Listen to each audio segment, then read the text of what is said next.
Oi, gente, vamos dar a continuidade com a nossa aula, né? Na aula passada, no vídeo passado, a gente parou falando da segunda marca do discipulado, que fala do planejamento, né? Ou a avaliação do custo. E agora nós vamos dar continuidade com a última marca, a terceira marca, que não está inclusa em Lucas 14, mas eu quis acrescentar porque é bíblica, então eu acho pertinente falar sobre isso também. E é vital e muito importante a gente poder compreender a respeito do que nós vamos falar agora. Porque a terceira marca do caminho para o discipulado é o amor para com os outros, né?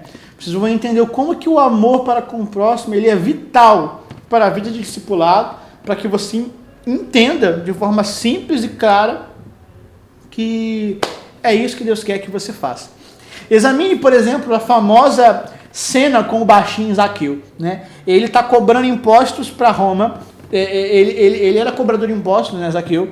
Então ele cobrava impostos para Roma do seu próprio povo, né? E ele recebia a comissão de tudo que ele conseguia arrecadar. E dentro da causa judaica, ele era considerado um traidor, né? Porque os judeus estavam no pé dele, né? E excomungaram Zaqueu, né? Que era uma pena terrível daquela época, porque Zaqueu ele se tornou cobrador de impostos. Então existia uma oposição muito forte contra o judeu, né? O judeu não gostava daquilo. Então Zaqueu ele foi considerado como um traidor, né, da causa judaica, e ele foi excomungado do povo. Então isso significaria que Zaqueu jamais poderia outra vez fazer uma refeição, por exemplo, num lar judeu, né? Ele jamais poderia ir à sinagoga no sábado ou subir a Jerusalém para as festas. E quando Zaqueu sabe, dentro de todo esse cenário, dentro de todo esse contexto, quando Zaqueu ele sabe que Jesus estaria passando por ali, ele deseja verificar com os próprios olhos, mas lembre-se que ele era pequeno, né? Ele era alguém pequeno. Então ele sobe numa árvore para poder ver Jesus passar.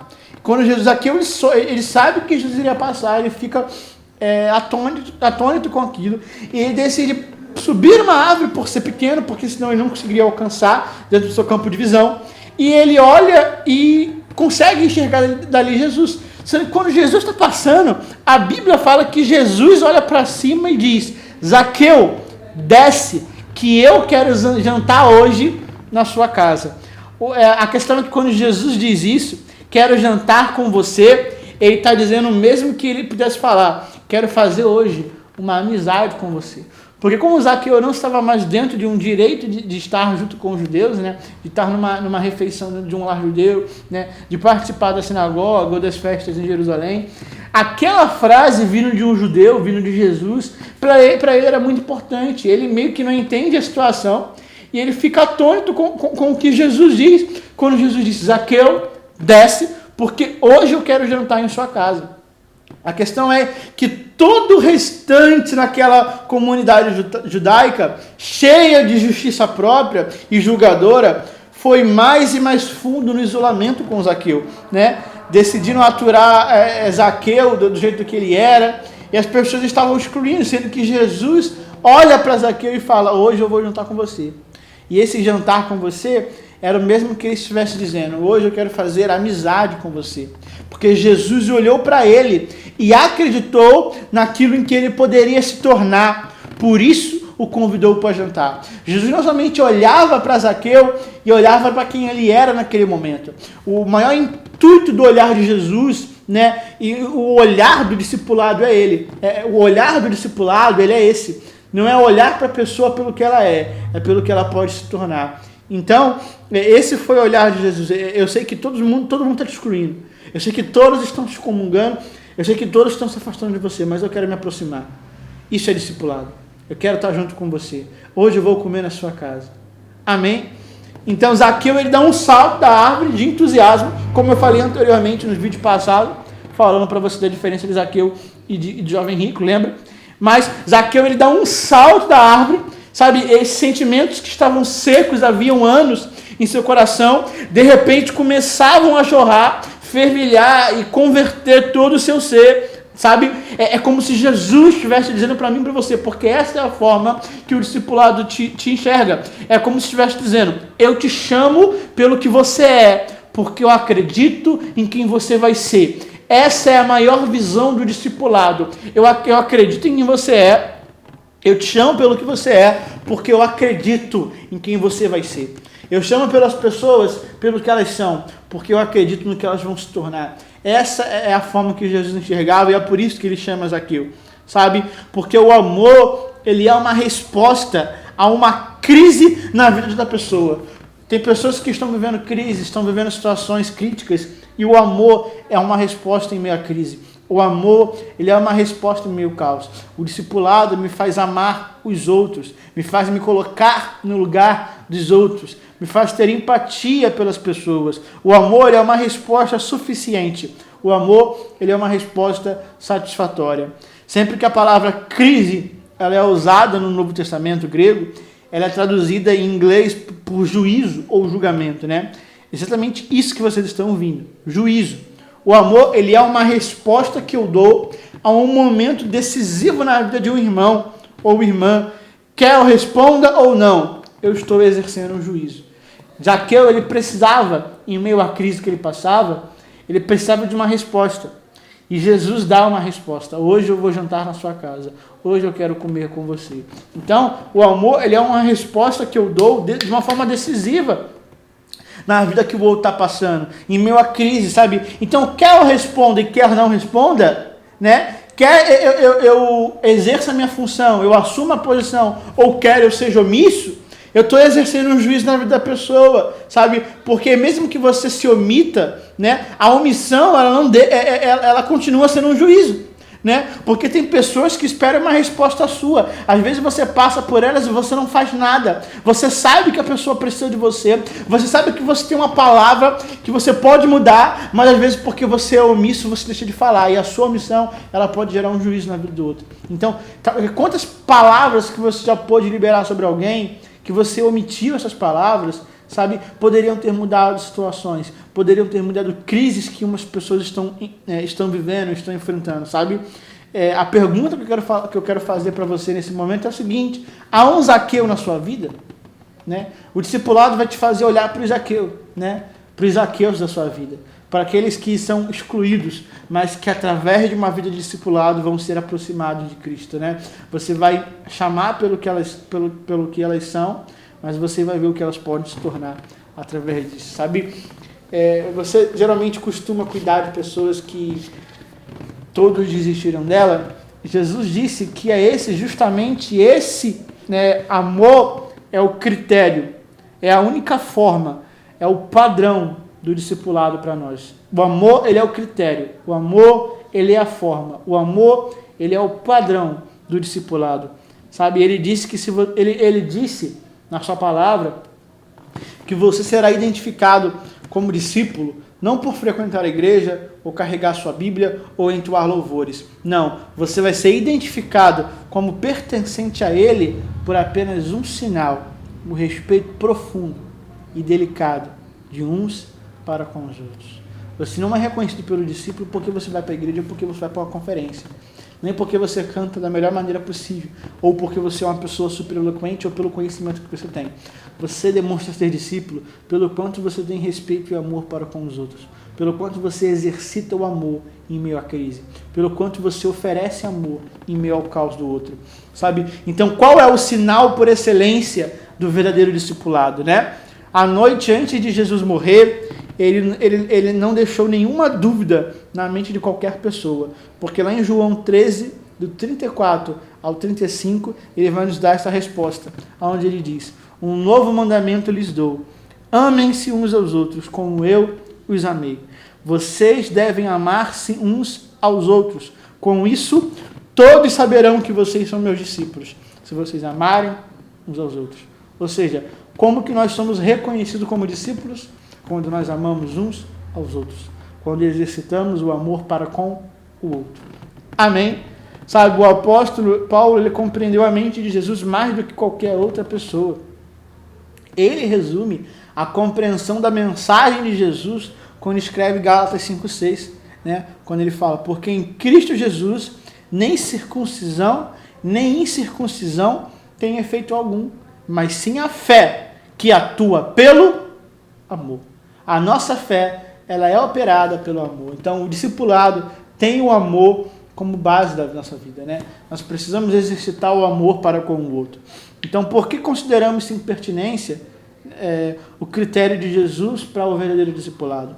Sabe? Por que às vezes a gente não foca realmente o verdadeiro critério para o discipulado, que é o amor? Às vezes a gente foca tantas coisas na igreja e se esquece de praticar o amor para com o outro, né? De ter uma resposta de amor em meio à crise. Jesus disse que o mundo me reconheceria, ali em João 13, 34, 35, como pertencente a ele por somente um sinal, sabe? Por amar uns aos outros. É assim que eu me mostro como discípulo. Como vocês se tratam na rua todos os dias? É dessa forma que vocês revelam ser discípulos. Ou você vai deixar as pessoas sentindo-se um pouco melhores ou piores por conta da sua opinião própria? Você precisa ser amável. Você precisa amar as pessoas. Você precisa exercitar o amor. Sabe? Não ser negligente, ser omisso em meio ao caos, mas oferecer uma palavra em meio à crise. Amém? Porque se nós, como comunidade cristã, levássemos a sério o fato de que a prova de nosso amor por Jesus é nosso amor de um para com os outros, eu estaria convencido de que nós mudaríamos o mundo. Nós podemos mudar o mundo. Como? Exercitando e praticando o amor uns para com os outros. Às vezes negamos para o mundo o único testemunho que Jesus pediu. Amem-se uns aos outros, como eu os amei. João 15, versículo 12. Então não negue para o mundo o único testemunho que Jesus está te pedindo. Amem-se uns aos outros, como eu os amei. Amém? Agora que nós pudemos compreender todo o caminho e a trajetória, né, para o discipulado, nós precisamos entender que essa é a forma que Deus quer que a gente viva. É dessa forma que Ele quer que a gente usufrua e possa desfrutar de tudo que Ele tem para nós, né? Sendo que agora, voltando também para Lucas 14, lá no versículo 33, né, depois de a gente entender essas três marcas do caminho para o discipulado, a renúncia familiar, o planejamento ou avaliação do custo e o amor para com os outros, né? Lá nós chegamos no versículo 33, né, que diz: aquele que não renuncia a tudo que tem, não pode ser meu discípulo. Sendo que o capítulo não para aí, muito menos do contexto do capítulo, porque tem o versículo 34 e o 35, né, que diz, abram comigo lá em Lucas 14, vocês que já estão com a Bíblia aberta, né, Lucas 14, do versículo 34 e 35, que diz que o sal, ele é bom, né, mas se o sal não serve para uso mais, ele é jogado fora, se torna insípido, né? Ele não é útil, né?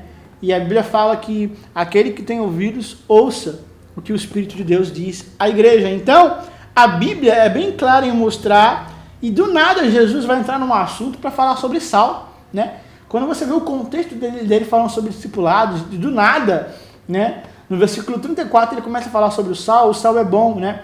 Mas a questão é, por que Jesus usa o sal como exemplo? Porque talvez a nossa cultura ou a nossa forma de enxergar o sal ela é muito limitada. Porque eu não sei se vocês sabem, mas o sal ele não serve somente para dar sabor para a comida. Principalmente naquela época, né? Essa não era a única função do sal. Porque naquela época não existia geladeira, não existia freezer, não existia congelador e não existia essas tecnologias que nós temos hoje. Naquela época, a forma que eles usavam para preservar a comida era usando o sal. Era colocando um mantimento que era perecível, né, no sal, para que pudesse preservar e para que pudesse durar mais. Ou seja, quando a Bíblia te compara e me compara com o sal, não somente está falando na questão de dar sabor, porque o principal contexto cultural e doutrinário do sal na Bíblia está falando do poder de preservação que o sal tem para o outro, né, para o próximo. Então, o discipulado me faz entender que eu sou sal. Para quê? Porque eu tenho o poder, não somente de preservar a minha vida, mas de preservar a vida do próximo. De exercitar isso, sabe? Porque eu posso preservar a vida das pessoas. O discipulado me ensina isso. Então, vocês vão perceber que esse finalzinho aí de Lucas 14 não está fora do contexto. Na verdade, está dentro do contexto, né? Jesus queria ensinar aquilo para as pessoas para que elas pudessem entender. Vocês precisam se preservar e preservar o outro, sabe? O sal representa o desejo de alguém fazer o que Jesus ordena, porque quando eu faço o que Jesus ordena, quando eu obedeço a palavra, eu me preservo e preservo outras pessoas. Sabe, nessa disposição de ser um discípulo, sabe, de estar no caminho de Jesus, de experimentar a verdade, a alegria de seguir o caminho de Deus.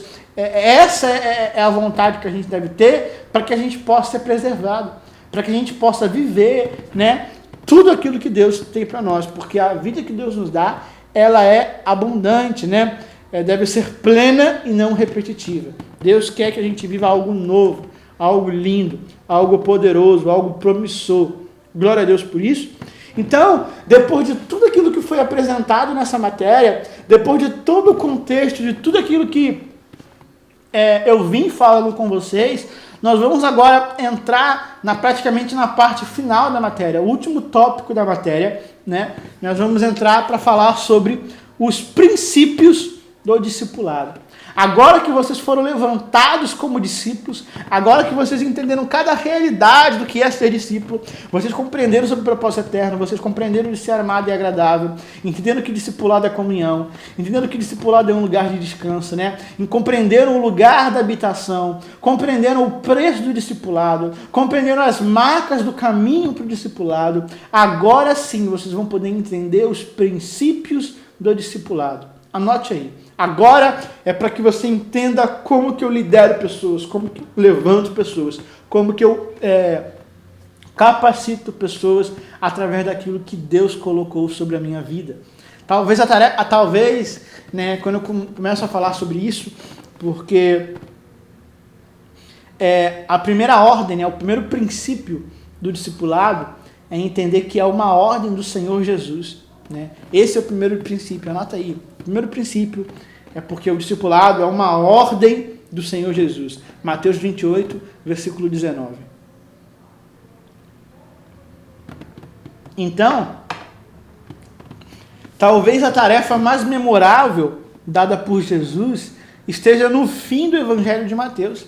Depois de ressuscitar dos mortos, ele pronunciou a ordem com as palavras, né? No versículo 18 ele fala: foi-me dada toda a autoridade no céu e na terra.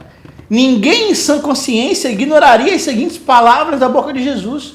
Sabe, ninguém que tenha pelo menos uma consciência sã, boa, né, e prudente, iria ignorar o que ele diria logo após, porque ele está falando, toda a autoridade, não é somente alguma, é toda a autoridade me foi dada no céu e na terra. E logo depois ele pronuncia: ide e fazei discípulos por todas as nações, batizando-as em nome do Pai, do Filho e do Espírito Santo, e ensinando-as a guardar tudo o que eu vos ensinei.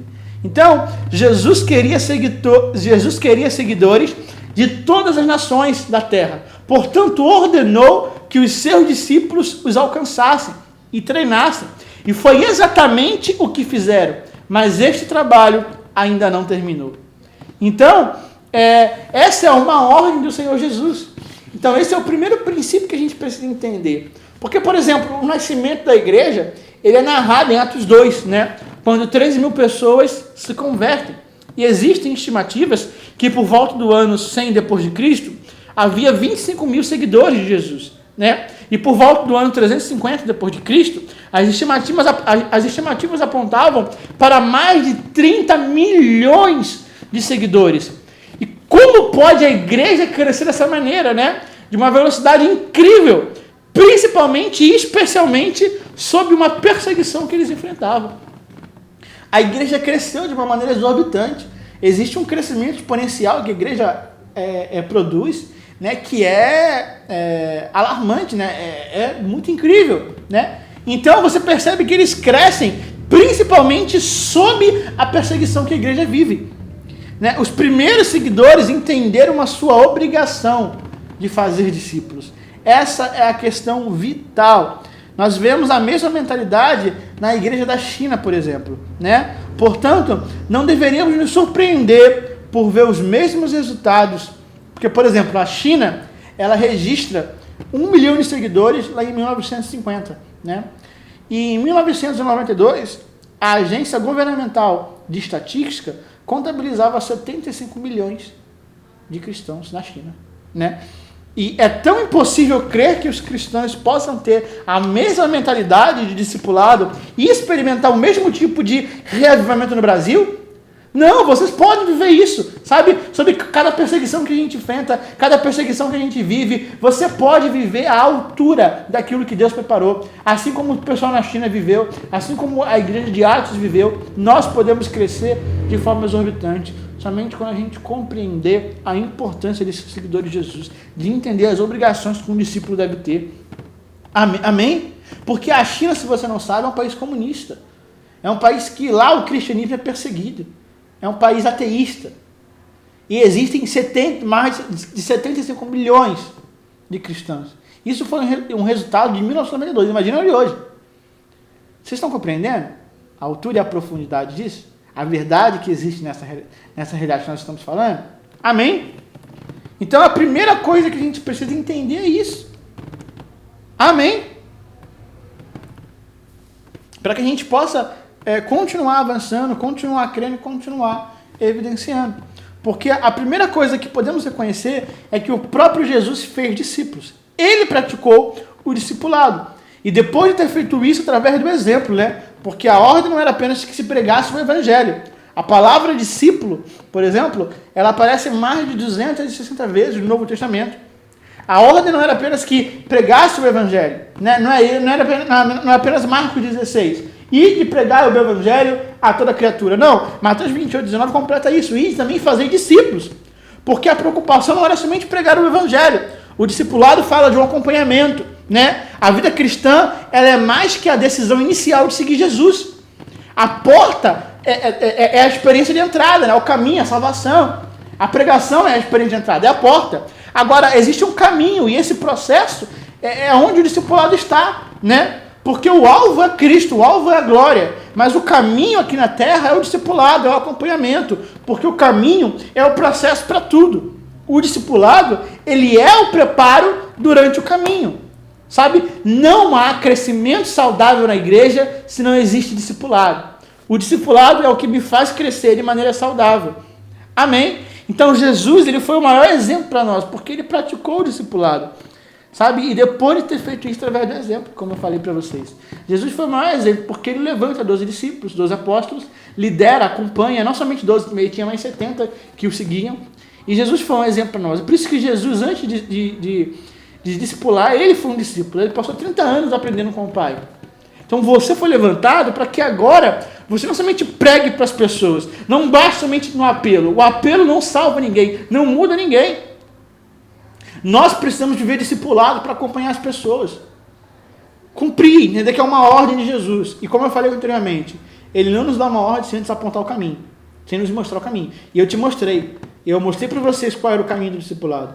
Tudo aquilo que vocês viveram, precisaram entender, para chegar até aqui. Porque não há crescimento saudável na igreja se não existe discipulado. Amém? E no próximo vídeo nós vamos continuar entrando no segundo princípio do discipulado, para que a gente possa compreender essas realidades que Deus está preparando para nós. Amém?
Aula 5, Discipulado, Pastor Ian Freitas.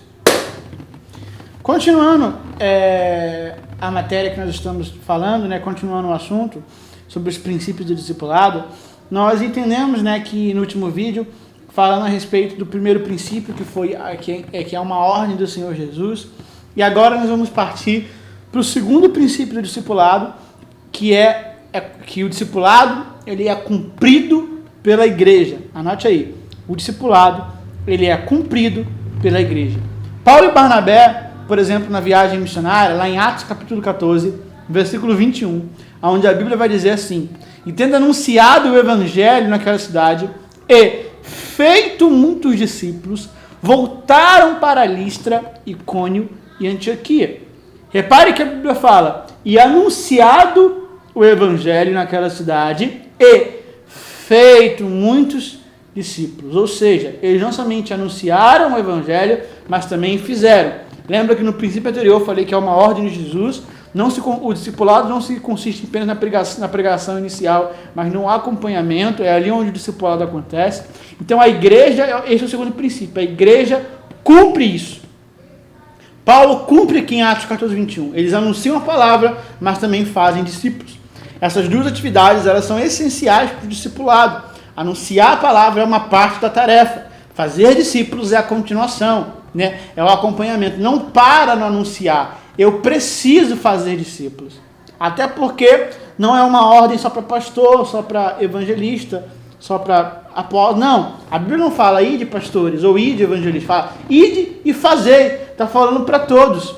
Está falando para mim e para você. Nós precisamos fazer discípulos. Nós precisamos levantar pessoas. Agora que eu e você estamos sendo levantados por Deus, nós precisamos ajudar outras pessoas a viverem aquilo que nós vivemos. Amém? Então essa é a nossa missão. Não apenas pregue, mas instigue as pessoas a fazerem discípulos. Não adianta eu gerar motivação na igreja, mas não gerar urgência. Não adianta. Eu preciso pregar, essa é a primeira parte, mas eu preciso continuar fazendo discípulos, eu preciso acompanhar as pessoas.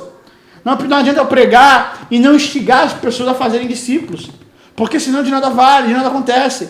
Não adianta eu gerar motivação, mas não gerar urgência. Eu não preciso pregar para gerar motivação nas pessoas, eu preciso pregar e gerar urgência na vida delas, para que elas entendam o quanto elas precisam viver à altura daquilo que a palavra de Deus quer que a gente viva. Essa é a mentalidade que nós, como cristãos, precisamos ter para entender realmente o que é discipulado. Porque quando eu passei a entender discipulado, eu passei a ver, através de cada exemplo, através de cada livro, através de cada momento de estudo, eu vi o quanto eu estava longe de viver discipulado. Talvez você achou que essa matéria é somente eu estar aqui contando experiência pessoal. E vocês estão vendo que são raras as vezes que eu vou mencionar algo. Porque a Bíblia vai falar de discipulado o tempo inteiro. Inclusive, aproveitando esse momento, eu queria até fazer uma indicação para vocês desse livro aqui, do David Platt, né? O nome do livro é Siga-me, e é um livro sensacional sobre discipulado. Eu indiquei para vocês também o do Dietrich Bonhoeffer, né? Que é o discipulado, e também esse aqui também do David Platt, que é Siga-me, que quem fala do prefácio dele é o Francis Chan. E é maravilhoso, é fenomenal esse livro. Então, anote isso. Quando o discipulado é fundamental, a unidade é natural. Quando o discipulado é a base, comunhão é consequência. Amém? Quando o discipulado ele é fundamental, a unidade também vai ser natural. Igrejas que são divididas é porque são igrejas que não vivem discipulado. Porque uma igreja que vive o discipulado bíblico com base fundamentada na palavra, a unidade dessa igreja vai ser natural. Então, quando o discipulado é a base, comunhão sempre vai ser consequência. Porque quando as pessoas dizem, por exemplo, e tem muitas pessoas que às vezes chegam para mim e costumam dizer que não se sentem próximas de Jesus, né? Que não se sentem próximas de Cristo. Porque no discipulado a gente precisa ser próximo de Jesus, né? E é por isso que vocês precisam entender discipulado. E tem muitas pessoas às vezes que chegam para mim e falam que não se sentem próximas de Jesus, né? E eu geralmente pergunto-lhe o que elas estão fazendo. E eu geralmente pergunto, vocês estão fazendo discípulos? Vocês são discípulos, né? Porque afinal, a sua promessa de permanecer conosco, né? A promessa de Jesus permanecer comigo e com você está diretamente ligado ao mandamento de fazer discípulos, né? Lá no finalzinho de Mateus 28, no versículo 20, ele fala que ele estaria conosco até o o fim das nossas vidas. Então, essa promessa está ligada com o ir de fazer discípulos. Para Deus permanecer comigo, eu preciso cumprir a palavra. Lembra que eu falei para vocês que Ele se revela para aqueles que amam, para aqueles que obedecem? É isso que nós precisamos entender. Porque a sua promessa de permanecer comigo está totalmente ligada ao mandamento de fazer discípulos, né? Apesar de todo cristão, por exemplo, apesar de todo cristão desejar experimentar, né, o poder do Espírito na nossa vida, frequentemente nos esquecemos de que o poder do Espírito nos é dado com o propósito de sermos sua testemunha.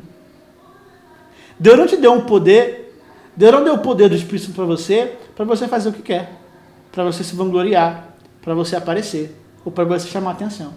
O objetivo principal de Deus ter dado poder através do Espírito é para que você seja nada mais nada menos do que testemunha dele, para que você revele ele. Então, quando eu estou no discipulado, eu estou em Cristo, e quando eu estou em Cristo, eu revelo quem Ele é. No discipulado, eu vou entender que eu tenho um poder do Espírito, mas é para que eu seja testemunha.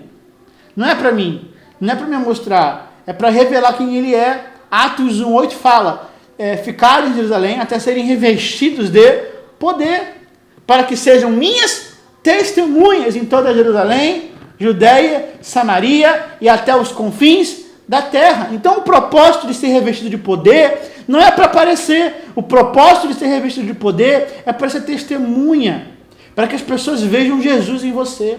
É isso que o discipulado vai te proporcionar. É isso que o discipulado vai garantir na sua vida. Porque experimentar Deus, que é o desejo de todo cristão verdadeiro, acontece quando estamos sendo suas testemunhas e fazendo discípulos. Esse é o desejo de todo cristão verdadeiro, né? É experimentar Deus. Agora, isso acontece quando a gente está sendo sua testemunha. Amém? É isso que a gente precisa entender. Glória a Deus. Porque não há nada, meus irmãos, não há nada mais empolgante do que experimentar o poder de Deus em primeira mão. Não há nada mais empolgante do que experimentar o poder de Deus em primeira mão. Eu preciso parar de terceirizar o meu relacionamento com Deus, né? Parar de terceirizar a minha vida de intimidade. Eu posso experimentar esse poder, você pode experimentar esse poder em primeira mão. Amém? Porque todos gostaríamos de estar com Elias, né?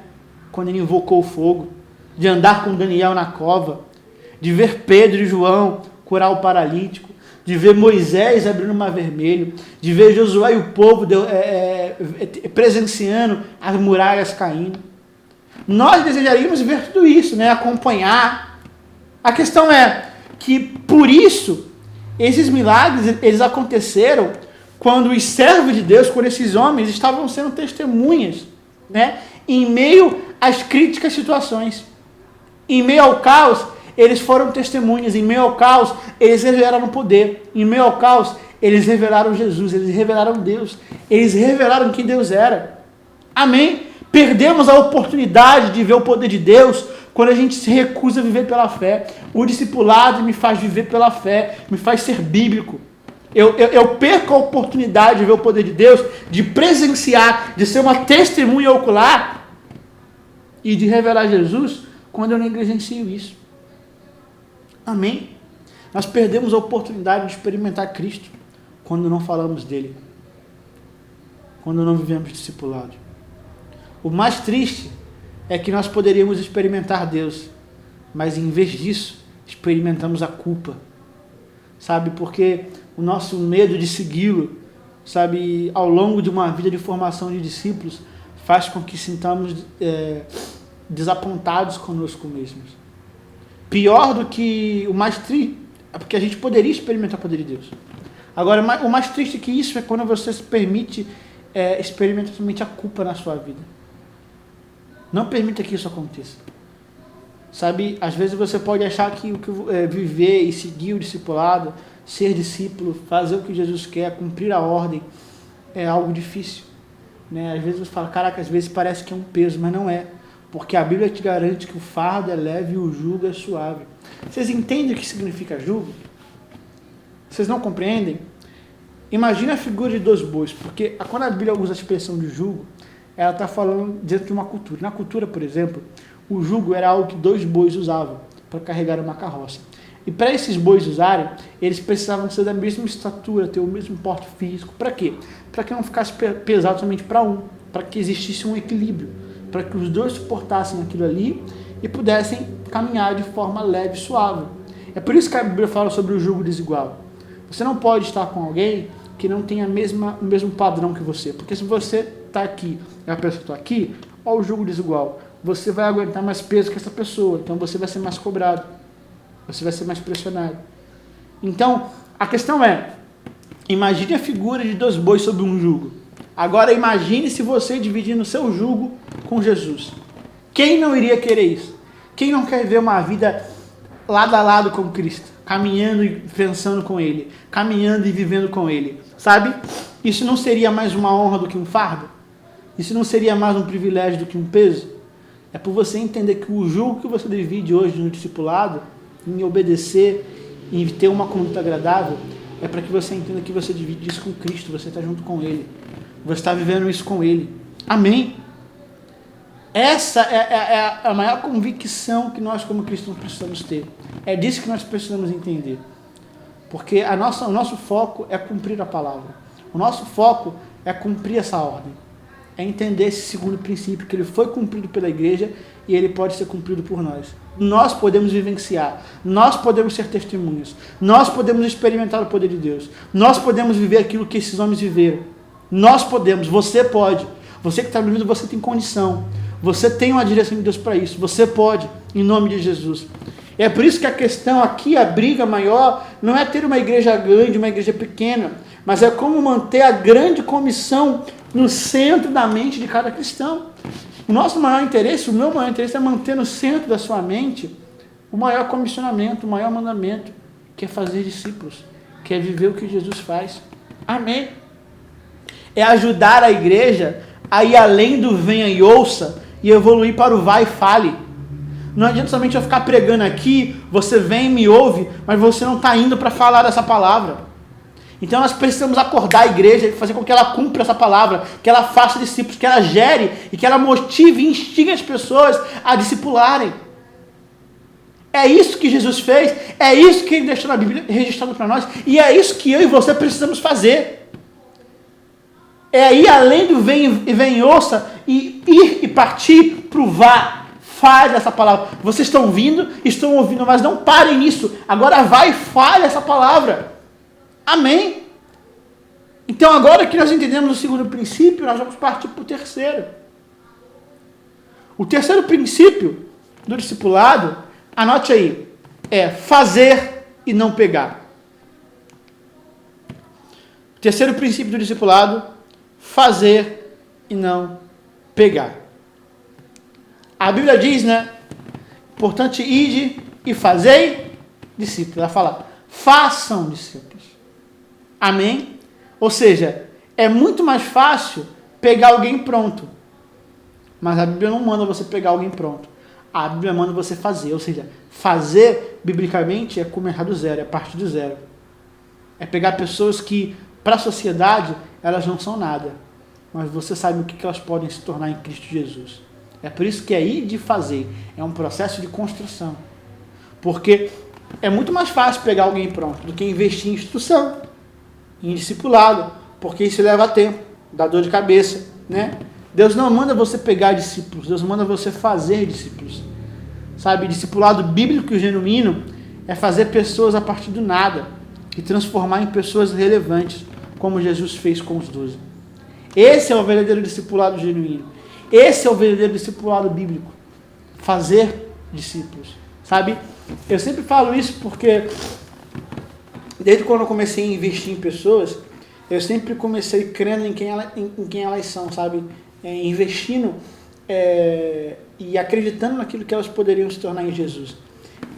Então, Deus sempre colocou do meu lado pessoas que ninguém queria cuidar, ninguém queria tratar. Tem um rapaz que se chama Rodrigo, que é um discípulo meu, que hoje em dia ele é pastor em treinamento lá na igreja, mas há 4 anos atrás, quando ele foi lá para a igreja, em 2015, quando eu conheci ele era muito difícil. Ele veio do Candomblé, era uma pessoa que questionava muito, uma pessoa que conhecia a Bíblia, né? E quando ele veio até mim e me colocaram para discipular, foi muito difícil no começo, porque quando a gente parava para conversar, era mais de 3, 4 horas conversando, ele questionando. Tinha coisas que ele me perguntava, eu não sabia responder. Então ele me ajudou a estudar muito. Eu dou glória a Deus pela vida dele, porque foi por ele que eu estudei muito, que eu precisei, né, aprender mais. Mas ninguém queria, todo mundo fugia dele. E eu encarei, sabe? E isso foi o que mais alegrou o coração dele e que fez com que ele começasse a me acompanhar, a enxergar algo em mim, sabe? Então, foi uma dura jornada, mas hoje ele é uma das pessoas que mesmo dá trabalho. É uma pessoa excelente, uma pessoa que tem um coração incrível, sabe? Mas que foi construída, foi um processo, ela foi feita, sabe? O discípulo não veio pronto, ele veio do zero. Por exemplo, também tem um outro rapaz lá na igreja que se chama Kaique, que ele é hoje em dia líder do Ministério de Louvor, né? E ele, quando veio também para mim cuidar dele, ele estava com um casamento destruído, o casamento acabado praticamente. Ele estava vindo do centro de reabilitação, porque ele era ex-viciado. Então, quando ele chegou na época a gente fazia célula, ele foi lá, eu conversei com ele, aí na semana seguinte ele voltou. Quando ele voltou, Deus falou comigo: Ian, quando ele vir, você vai jogar o violão na mão dele, porque ele gosta de tocar. Eu sabia que ele gostava de tocar, porque a esposa dele tinha me falado, né? E naquele dia eu joguei o violão, né, quer dizer, na mão dele, e ele ficou tipo assim: caraca, você vai deixar eu tocar? Eu falei: eu vou, Deus confia em você, eu acredito em você, eu quero que você ministre. E foi uma benção, sabe? Então o fato de eu ter começado a treinar ele, ajudar ele cresceu e hoje ele está se tornando uma referência, sabe? Então, discípulo não, a gente não pega pronto, a gente precisa fazer, a gente precisa acreditar nos improváveis, a gente precisa acreditar naquelas pessoas que ninguém deu nada por elas, pegar as coisas loucas para confundir as sábios, como diz 1 Coríntios 1:27, sabe? Você um dia também foi um improvável. Alguém um dia não acreditou em você, pessoas não acreditaram, mas existe alguém que possa ter investido em você, principalmente porque o próprio Deus, ele investiu, o próprio Deus, ele acredita em você. Amém? Então esse é o terceiro princípio, né? Fazer e não pegar. Vamos agora para o quarto princípio do discipulado. O quarto princípio é: há 2 níveis de discipulado, né? Anote aí. Esse tópico agora, né? Há 2 níveis de discipulado. Nós fomos agora para o quarto princípio, né? O quarto princípio é: há 2 níveis de discipulado. Nós vamos ter alguns subtópicos, então eu quero que vocês prestem atenção para que vocês possam anotar de forma correta, né? Os 2 níveis são de Cristo, que é batizando-os, e do cristão, que é ensinando-os. Porque o que a Bíblia fala em Mateus 28, do 19, é o seguinte: ele fala: de fazer discípulos por todas as nações, batizando-os em nome do Pai, do Filho e do Espírito Santo, e ensinando-os a guardar tudo o que eu vos ensinei. Então, o quarto princípio é que existem 2 níveis de discipulado: de Cristo, batizando-os, e do cristão, ensinando-os. Porque a primeira responsabilidade é fazer um discípulo de Cristo, batizando as pessoas em Jesus. Em segundo lugar, do cristão, ensinando elas através do exemplo de vida, através da minha vida. Então, é por isso que primeiramente eu preciso levar a pessoa a confessar Cristo em sua vida, a se tornar um fiel discípulo de Jesus Cristo através da sua escolha pessoal. E é por isso que a primeira missão, o primeiro nível do discipulado é batizar a pessoa em Jesus, não em mim, porque o discípulo não é meu, o discípulo é de Cristo. É por isso que existe um grande cuidado que a gente tem que ter em falar meu discípulo. Eu entendo dentro de uma motivação correta, amém, mas o discípulo é de Jesus. Lembra lá em Mateus 16, que ele fala para Pedro, né? Pedro, você me ama? Em Mateus 16, em João, né? Quando ele fala: Pedro, você me ama? Vai, apacenta as minhas ovelhas. Apacenta as minhas ovelhas. Amém? Então, a ovelha é de Jesus. O discípulo é de Jesus. A gente ensina ele através do exemplo. Mas o primeiro passo é batizando ele em Cristo. É apresentando Jesus. Depois disso que devemos ensiná-los. Aqui que fazemos um discípulo para cuidarmos, né? Reproduzindo o nosso exemplo de Cristo, né? Na vida da pessoa. Então, o primeiro nível do discipulado, que é esse subtópico aqui, dentro do quarto princípio, que é o fazendo um discípulo de Cristo. Anote aí. Fazendo um discípulo de Cristo. É o primeiro nível do discipulado, desse quarto tópico, né? Desse quarto princípio. Fazendo um discípulo de Cristo, né? A primeira coisa que eu preciso ensinar para um discípulo é a disposição de pagar o preço. Eu estou apresentando Jesus. Lembra que quer conhecer um discípulo apresenta a cruz? Então, quando eu estou lidando com alguém, a primeira coisa que eu preciso fazer é mostrar, né, que existe um preço a ser pago. Vocês aprenderam que o preço é renúncia. Então, vocês vão precisar falar isso para as pessoas, né? Porque Jesus queria que todos entendessem o compromisso, inclusive a multidão que o seguia, né? Porque entenda que carregar a cruz não é um peso para nós. Porque o ato de carregar a cruz precisa ser visto dentro da cultura. Isso é algo que os romanos faziam com quem era sentenciado à morte. Aquela pessoa que estava carregando, ela fazia uma admissão pública do que estava fazendo, né? Uma admissão pública que estava sendo sentenciada à morte. Por isso que existia um longo trajeto, né, até o Gólgota, até a cruz, né? A pessoa percorria, caminhava pela cidade inteira praticamente. Por quê? Ela estava admitindo publicamente que ela estava indo morrer. Então, a primeira coisa que eu preciso apresentar para um discípulo é isso. Você precisa admitir para o mundo que você morreu para você. Gálatas 2:20, que Cristo vive em você e você não vive mais para você mesmo. Amém? Então eu preciso mostrar o que é cruz. A admissão pública de que eu morri para mim, de que eu vivo para Jesus. É a primeira coisa que eu preciso mostrar para um discípulo, né? Porque ninguém se lança no empreendimento sem ter um planejamento. Que se você vai entrar, você tem que levar aquilo a sério. É por isso que planejamento, como eu falei lá na marca do discipulado, é vital. Porque precisamos calcular o que é ser um discípulo de Cristo, né?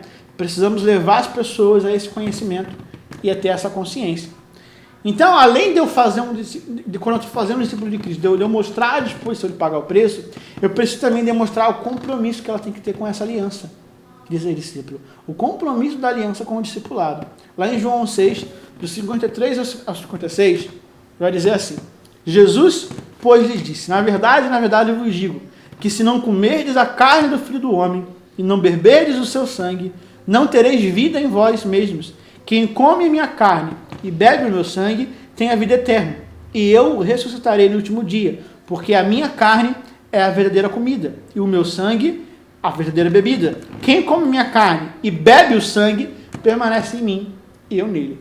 Quando Jesus fala a respeito disso, ele não está falando sobre canibalismo, amém? Não está falando de comer a carne e beber do sangue de forma literal. Aqui é uma coisa simbólica, e vocês vão compreender. Porque não está falando de forma literal. Ele apela para um conceito que os povos antigos conheciam muito bem, que era conhecido como aliança de sangue. Eu não sei se vocês já tiveram essa aula, ou se vocês ainda vão ter, né? Mas a aliança de sangue é algo que nós precisamos entender, porque o que o Jesus estava propondo com o povo era isso, e a aliança de sangue é um pacto que é feito, que só é separado com a morte, ou seja, o que Jesus estava querendo para eles, o compromisso que Jesus estava exigindo de aliança, era esse. Vocês querem ser discípulos? Então comam da minha carne e bebam do meu sangue. Tem muitas pessoas que leem esse texto e não entendem por que o povo e a multidão se escandalizam com essas palavras. É porque é uma cultura e é um conceito conhecido naquela época. Talvez vocês não tinham esse entendimento. A aliança de sangue era isso. A única coisa que pode quebrar a aliança é a morte. Um tipo de aliança de sangue é o casamento. E é por isso que no voto tem aquela frase, né? Até que a morte os separe. Porque na aliança de sangue eu estava dizendo o seguinte para o outro que eu fiz aliança: agora a minha vida é sua e a sua vida é minha. Se eu quebrar uma aliança, eu tenho que morrer. O outro tem direito de me matar. Essa era a forma vista dentro da cultura. E é por isso que o povo, quando ouve Jesus falar disso, de forma simbólica sobre a aliança de sangue, eles ficam abismados, porque esse era o tipo de aliança que o discipulado requeria. Um discipulado de compromisso e de fidelidade até a morte. E nem todos, naquela época, estavam dispostos a viver isso. É por isso que a primeira coisa que você quer ter um discípulo, apresenta isso para ele. Porque se ele não estiver disposto a viver isso, não tem como você viver discipulado. Não tem como ele viver discipulado. Não tem como ele ser discípulo. Ele pode ser um crente normal, mas ser discípulo tem que estar disposto a viver isso. É quando existe essa aliança, sabe, de estar junto, de forma intensa, de viver esse compromisso dessa vida com Deus. E isso provoca uma reação nas pessoas, né? Lá no versículo 60 ao 68 de João 6, vai dizer o seguinte: muitos dos seus discípulos, né, ouvindo isto, disseram: duro é o discurso, quem o pode ouvir? E sabendo por Jesus em si mesmo que os seus discípulos murmuravam, disse-lhes: isto escandaliza vocês? Que seria, pois, se visse subir o Filho do Homem para onde primeiro estava? O Espírito é o que vivifica. A carne, porém, de nada aproveita. As palavras que eu vos digo são espírito e vida, mas há alguns de vocês que não creem, porque bem sabia Jesus, desde o princípio, que eram os que não criam, né? E quem eram os que haviam de se entregar. E dizia, por isso eu vos disse que ninguém pode vir a mim, se por meu Pai não lhe for concedido. Desde então, muitos de seus discípulos tornaram para trás, e já não andavam mais com ele. Então Jesus disse aos 12, aquela frase muito famosa, e vocês, não vão se retirar também? E Simão Pedro responde, para onde iremos? Se só tu tens as palavras de vida eterna. Jesus não tinha somente 12 discípulos. A Bíblia fala que ele tinha uma equipe de 70. E muitos deles, quando ouviram isso, disseram que era algo duro. Jesus está propondo um nível de compromisso alto. E eles entendem isso. Um compromisso de aliança, de se tornar uma carne, um só sangue. E qual é a pergunta de Jesus? Isso escandaliza vocês? Pensa no dia que Jesus passou um pente fino com uma simples lição. Muitos abandonaram, porque acharam que Jesus estava pedindo demais. Muitos que tinham o título de discípulo não eram discípulos, porque abandonaram. Porque quando apresenta a cruz, quando apresenta a renúncia, aqueles que têm título fogem, aqueles que têm essência permanecem. E os 12 permanecem. A resposta de Pedro é linda. Independente de Pedro ser um cara mal-humorado, um cara que vocês conhecem muito bem, olha a essência que ele tinha. Para onde iremos, se só tu tens as palavras de vida eterna? Esse dia foi um dia do pente fino, né? Deus passou um pente fino, muitos que não eram, deixaram de ser, deixaram de estar ali, mas aqueles que eram permaneceram, sabe? Tem mais alguém que quer segui-los? Essa era a pergunta de Jesus. Jesus não queria discípulos qualquer, mas queria discípulos dentro do padrão do discipulado. Não apenas por título, mas por essência. Eles se assustaram com o nível de compromisso, né? Mas não entenderam. Eles só se assustaram com o nível do compromisso porque não entenderam o tamanho da recompensa, né? O evangelho não foi abandonado pelos apóstolos, pelo nível de compromisso que eles compreendem. Porque lá em Lucas 6, versículo 46 fala: e por que me chamais Senhor, Senhor, e não fazeis o que eu digo? Né? Não adianta você dizer Senhor, Senhor, você declarar várias coisas e você não cumprir o que Jesus pede. Você precisa ter obediência total à palavra. Obediência e um compromisso, entendendo que o discipulado ele é um compromisso radical, uma obediência radical, que me leva até a morte. E é isso que eu preciso entender. Amém? Então agora que vocês compreendem, dentro do quarto princípio, que há 2 níveis de discipulado. O primeiro nível foi fazendo um discípulo de Cristo. O segundo nível, que é do cristão, ensinando-os, é fazendo um discípulo nosso. Né? Está falando do nosso papel no discipulado com as pessoas. Né? Por exemplo, sendo modelo. Né? Esse é o primeiro papel do discipulado. Mateus 10, 24, 25, 1 Coríntios 4, 15, 16, 1 Coríntios 11, 1, 2 Coríntios 12, 18. São referências para isso. Né? Nós precisamos ser modelo para as pessoas. Nós precisamos ser referência. Né? Essa é a maior função de fazer um discípulo. Porque a minha vida se torna um exemplo, a minha vida se torna um modelo. Como a igreja de Tessalônica era um modelo. 1 Tessalonicenses 1, Paulo fala que a igreja de Tessalônica era uma igreja modelo para as outras igrejas. Assim como elas eram, nós precisamos ser crentes modelos, né? Exemplos. Amém? Então, não somente ser modelo, mas também aprender a estar junto com as pessoas. Né? Para mim fazer um discípulo nosso, para mim, através do acompanhamento, eu preciso aprender a estar junto. E estar junto fala da comunhão e aprendizado informal. Fala de estar no cotidiano, de estar no dia a dia. Né? Jesus chamou os seus discípulos para estarem com ele. Marcos 3,14. Ele chama os discípulos para estarem com ele, para viverem com ele. Porque discipulado não é marcar horário, isso é gabinete. Jesus não fazia isso. Você não via Jesus marcando horário com os discípulos. Jesus vivia intensamente com os discípulos. Então, é viver uma rotina, é ter relacionamento, é intimidade. Não é ficar marcando horário para a confissão de pecado. Isso é gabinete, isso não é discipulado. Amém? Eu preciso viver. É claro que eu entendo a rotina de cada um. Não estou falando que você tem que ser igual a Jesus, que vivia 24 horas com as pessoas, né? Não. Mas você precisa criar uma rotina, um ambiente de relacionamento, de intimidade. Não é algo forçado. Discipulado é natural, entenda isso. Discipulado não se força. Acontece de forma natural. Deus providencia. Mas nós precisamos estar juntos. Para me fazer um discípulo, eu preciso estar junto, caminhar junto, sabe? Discipulado é poder ir numa pizzaria, comer junto, tomar um açaí junto, ir no cinema, ir no parque, ir na praça, estar no momento bom e no momento ruim, em todos os momentos. Isso é discipulado. Aprender a receber as pessoas em casa, né? Como, por exemplo, Atos 28, do 30 a 31, fala que Paulo, né?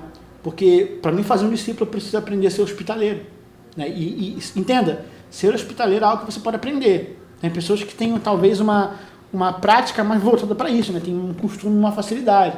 Eu não estou dizendo que todos têm, mas você pode aprender. Então eu preciso aprender a receber, porque os cooperadores de Paulo viajavam e às vezes moravam com ele, como eu dei o exemplo de Atos 28, do 30 ao 31, né? Então nós precisamos aprender a receber mais pessoas.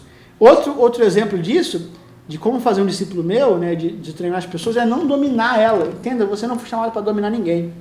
Você não foi chamado para prender e para obrigar ninguém a nada. Jesus disse, ensina-os e não obriga-os. Amém? Porque a verdadeira liderança, o verdadeiro discipulado, ele traz essa marca de ensinamento, não de obrigação. 1 Pedro 5, 2 e 3 diz, não sejam dominadores daqueles que lhes foram confiados, mas antes exemplos para o rebanho. O meu chamado não é para dominar ninguém, é para ensinar através do exemplo e não dominar pela obrigação. Amém? Ser exemplo e não dominador. Porque é incoerente eu tentar ensinar um comportamento do qual eu não sou modelo. É incoerente você tentar ensinar um comportamento do qual você não é exemplo. Então você precisa ensinar as pessoas a entenderem que elas vão viverem baseada no seu testemunho. Então entenda, se talvez as pessoas não estão sendo instigadas a viverem, olha bem para o seu testemunho de vida. Porque é incoerente eu tentar ensinar aquilo que eu não vivo. Amém? Então é isso que a gente precisa entender, porque o discipulado é apresentar Cristo e não a sua igreja. Tem pessoas que falam, se não quer vir para a minha igreja, eu não vou falar de Jesus. Não! Eu preciso apresentar Jesus. Ele é o centro. E a igreja é consequência. Uma hora a pessoa vai, o Espírito Santo conversa, mas pregue Jesus, independente da igreja. Porque Cristo é o centro. Amém? Então eu preciso ser exemplo. Não dominar as pessoas. Não ficar cercando. Não ficar limitando. Amém? Outra coisa, reprodução. Né? Devemos discipular discipuladores. 2 Timóteo 2:2. Eu preciso entender que eu estou levantando pessoas que vão levantar outras pessoas. E é por isso que eu preciso reproduzir isso. Né? Eu preciso discipular futuros discipuladores. Paulo gastou seu tempo em Éfeso da seguinte maneira, né? Ele ficou 3 meses pregando e 2 anos discipulando de forma diária. Lá em Atos 19, do 8 ao 10. Ele prega durante 3 meses, mas fica 2 anos discipulando. Né? Em Éfeso, a igreja de Éfeso. Quem evangelizou a Ásia? Paulo ou seus discípulos? Foi Paulo e seus discípulos, porque a proporção que eu posso alcançar depende também da quantidade de pessoas que eu estou treinando e liderando. Quanto mais eu invisto em pessoas, maior vai ser a proporção territorial que eu vou poder alcançar. E era isso que Paulo fazia. E é por isso que quando ele discipulava, ele tinha essa mentalidade. Eu estou discipulando pessoas, eu estou ensinando, eu estou sendo hospitaleiro, né? Eu estou cuidando, através do exemplo, mas eu estou levantando futuros discipuladores. Eu estou reproduzindo o que eu sou. Amém? É isso que precisamos entender. Porque o evangelho se espalha de forma rápida e eficaz quando fazemos discípulos. O evangelho se espalhou por toda a Ásia, por todo o mundo, porque de forma eficaz ele foi pregado. E porque o discipulado era a prioridade. Um discípulo não se forma do dia para a noite. É trabalho árduo e pessoal, e deve haver um investimento da sua própria vida reproduzindo-se neles. É por isso que eu preciso me reproduzir nas pessoas. Eu preciso enxertar o que eu tenho de Cristo naquelas pessoas. Não enxertar o Ian, mas enxertar Cristo, para que elas reproduzam aquilo que eu faço em Cristo. Amém? É isso que a gente precisa entender. É por isso que Paulo fica 2 anos praticamente ali pregando. Não é uma coisa do dia para a noite. Leva tempo, dá trabalho, como eu falei. Não é pegar pronto, é fazer. E fazer dá dor de cabeça. Amém? Então é isso que nós precisamos compreender. É nisso que nós precisamos crer para viver. E o quinto, né, princípio, porque o primeiro foi uma ordem de Jesus, o segundo é cumprido pela igreja, o terceiro é fazer e não pegar, o quarto, né, que existem 2 níveis de discipulado, e o quinto princípio e último princípio dessa matéria, para fechar esse assunto, é saber ouvir, né? Se tem uma coisa que é fundamental para o discipulado, se tem uma coisa que é fundamental para mim e para a sua vida, é que eu e você precisamos aprender a ouvir mais as pessoas. Nós necessitamos aprender a ouvir mais as pessoas, porque existe uma ordem, né? O discípulo segue o mestre, né? Jesus disse: vem e siga-me. Eu preciso aprender a ouvir a minha referência, ouvir o meu mestre. Lucas 6,40 vai dizer: o discípulo não está acima do seu mestre, mas todo aquele que for bem preparado será como seu mestre. Amém? Então entenda o seguinte: se você não honra o seu mestre hoje, não espere honra do seu discípulo amanhã. Se você não ouve hoje, não exige obediência amanhã. Porque se você quer a honra do seu discípulo, honre o seu mestre hoje, honre o seu líder hoje, honre o seu pastor hoje. Não espere honra se você não dá honra, porque entenda, você reproduz aquilo que você é. Amém? Então não espere honra do seu discípulo amanhã se você não honra o seu mestre hoje. Amém? Porque ouvir é muito mais espiritual do que você imagina. É por isso que Tiago 1, do 19 ali, ele fala, né? Sede prontos para ouvir, tardios para falar, para que sejam tardios para se irar, porque a vossa ira não produz a justiça de Deus. Então ouvir é muito mais espiritual do que vocês imaginam. Marcos 7, do 31 ao 35, tem um contexto que eu gosto muito de falar sobre isso, né? Tem uma palavra ali, uma passagem, que diz, né? De um homem que ele era surdo-mudo, ele era surdo e pela sua surdez, isso lhe dava uma incapacidade de falar, né? Tirava a clareza da sua fala. E Jesus, ao vendo isso, Jesus vai curar aquele homem, Jesus toca, né, a saliva nos lábios, no ouvido dele, e Jesus declara Efatá, lá em Marcos 7, 31 a 35. Jesus fala Efatá, que significa abra-te, aquele homem tem os ouvidos abertos. E logo depois que ele ouve bem, a Bíblia fala que ele começa a falar bem. Então você percebe que aquele homem ele era surdo. E o que lhe causava ter a incapacidade de clareza no falar era pelo fato da sua surdez. Vocês estão pegando? Ou seja, quando Jesus curou a surdez, a sua clareza ficou, existiu clareza na sua fala. Amém? Então você percebe que a nossa incapacidade de ouvir é o que gera a falta de clareza no nosso falar. Quando você tem incapacidade de ouvir, não existe clareza naquilo que você fala. Talvez vocês achem que as pessoas não entendem aquilo que você diz, é pelo simples fato de você ter uma incapacidade de ouvir as pessoas. Você precisa aprender a ouvir mais. Para quê? Para que a sua fala seja clara, o seu ensinamento seja claro. Amém? Porque ouvir é muito mais espiritual do que você imagina. Você precisa aprender a ouvir mais. Um verdadeiro discípulo, ele ouve, para que ele possa se levantar para ensinar e seu ensinamento seja claro. Então você precisa ouvir mais as pessoas. Aprender a se ouvir mais. Né? O Efatá não é somente abra-se para ouvir as pessoas, é para se ouvir. O que você anda pensando? O que você anda dizendo? Para se ouvir um pouco. Veja se os seus pensamentos e se os seus sentimentos estão alinhados com aquilo que a palavra diz. Permita que o discipulado e uma vida de intimidade revele isso. Ouça mais Deus. Ouça mais as pessoas. Sabe? Eu falei que discipulado é diálogo, não é monólogo. Ouvir é entender que não somente o que eu falo, eu também preciso ouvir. Lembra que eu falei no começo da aula que o discipulado ele é bilateral, que o discipulado é uma via de mão dupla, ele é recíproco. Porque a comunicação verdadeira, ela só acontece quando existem 2 polos ativos, o emissor e o receptor. Sem isso, não há verdadeira comunicação. Existe uma confusão comunicativa, com muita emissão de mensagens e pouca recepção das mesmas. sabe? Muitas vezes faltam, né, a serena escuta e o discernimento crítico das mensagens emitidas continuamente.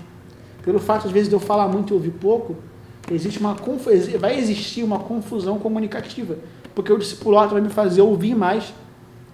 Geralmente, os surdos não falam por serem surdos, e os sons que transmitem são imperfeitos, e por isso, geralmente, alguns são gagos. E é por isso que Jesus, primeiramente, restitui a capacidade de ouvir, né? E depois também a de falar. Porque quando a pessoa, na verdade, é curada, não ouvir, a sua fala se torna clara. Essa sequência de gestos de Jesus na cura do homem e do mundo não seria uma mera casualidade.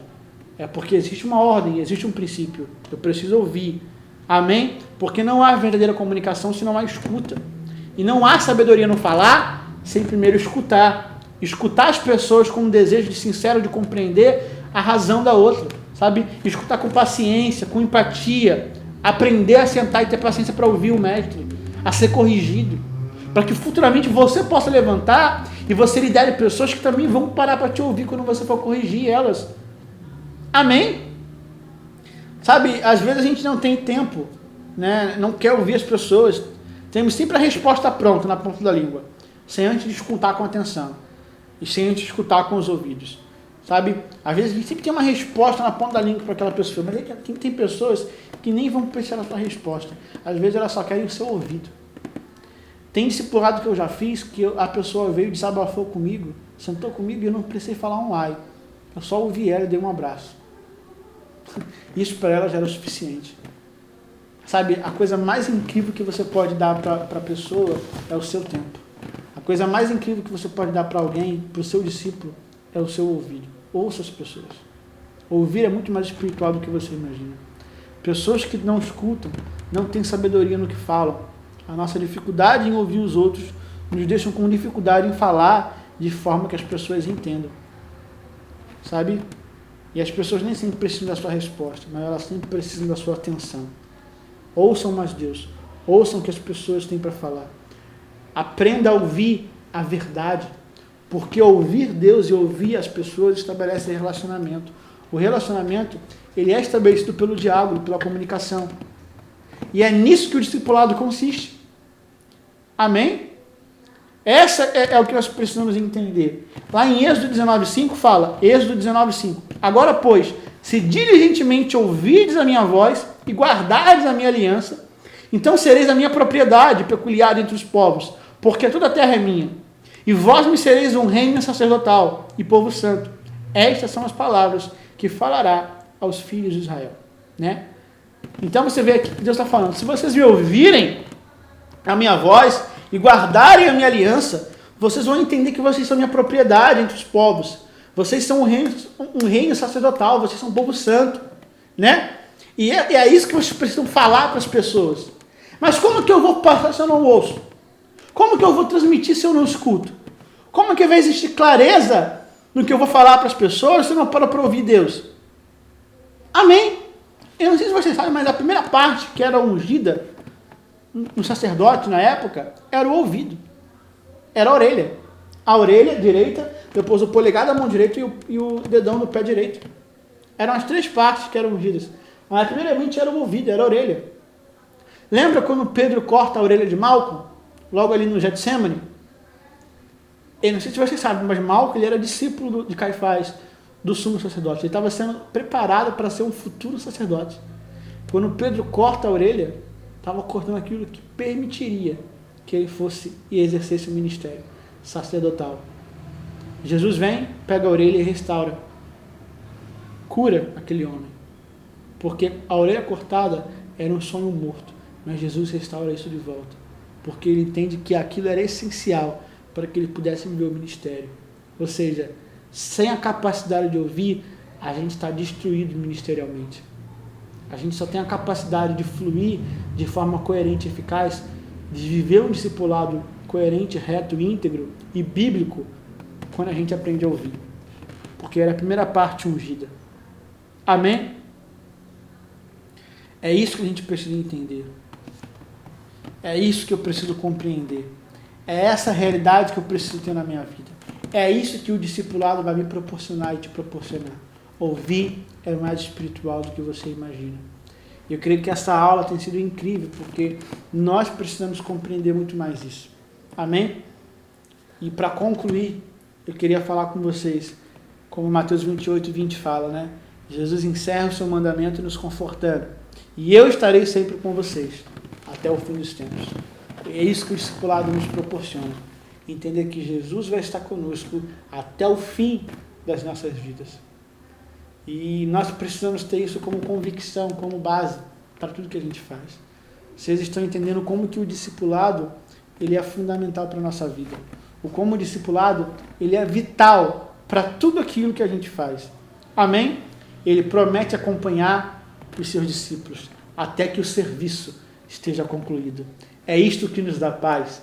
É isto que nos dá confiança. E é isto que nos gera expectativa. Vocês estão com Cristo, permaneçam nele, permaneçam no discipulado, permaneçam numa vida de obediência e compromisso radical até a morte. Entreguem a sua vida a ele. Vivam à altura daquilo que a palavra de Deus tem. Sabe, ter uns custos passageiros, mas para obter um benefício eterno. Planejem, renunciem, mas vivam realidades extraordinárias. Não terceirizem o poder de Deus. Experimentem em primeira mão, revelem Cristo, gerem pessoas, instiguem pessoas a viverem isso. Reflita nelas o caráter de Cristo. Seja exemplo para as pessoas. Porque quando você for exemplo, você vai dar fruto. E quando você tem fruto, você vai atrair. E é por isso que você é um discípulo que foi levantado. E que a partir de agora vai levantar outras pessoas. Mas entenda, Cristo está com você. Ele permanece com você. A Bíblia te garante isso. E é isso que nós precisamos compreender. E eu espero que essa aula ela tenha sido fundamental para a sua vida. Eu estou muito feliz de estar aqui com vocês, de poder ter transmitido essa matéria, e que qualquer dúvida vocês podem me procurar, contem comigo, e que essa aula seja um divisor de água na vida de vocês. Isso é discipulado. Isso é uma vida de aprendizado. Deus abençoe vocês. Fiquem na paz, em nome de Jesus.